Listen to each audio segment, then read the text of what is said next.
So tay, ano ba ang binibenta mo? Sir, Ice boko? Oo. Ah, okay. So magkano naman yung isang ice boko? 10. 10. Ah, so kung may mabibinta ka, anong gagawin mo sa pera? Bili-bili kami na ulam.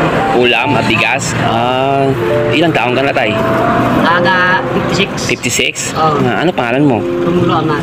Ah, taga saan ka ba? Taga Negros. Negros? Oo. Ah, tapos dito ka nakapunta sa Aklan? Oo. Ah, okay. Tapos nagbabike ka lang? Oo. So, anong nangyari sa bike mo? Flat, sir, flat. Ah, na-flat pa?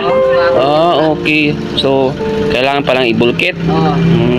Sa init-init ngayon, tapos naglalakad ka. Oo. Buti na napadpad ka dito sa Numancia.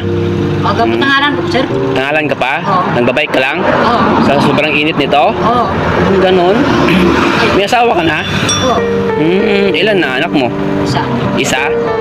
Ilan taon na? Ay, third ka rin siya. Ha? Third ka rin. Ah, to your college? Oh, so nag-aaral pa? Oo. Oh, yan. Nag-aaral pa pala yung anak niya. Nagbibinta siya ng ice buko para makatulong sa kanyang anak na nag-aaral.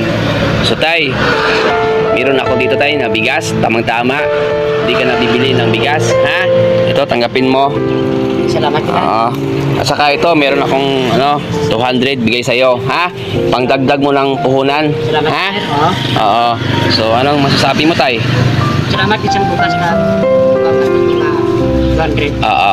Walang ano man tay. Basta, lagi kita mag-ingat tay, ha?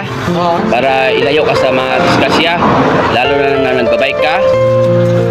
Ha? Oo, salamat din, sir, ha? Oo, walang anuman. Basta ingat ka lagi, ha? Oo, sir. At lagi ka magdasal. Ha? Sir. Oo, sige tay.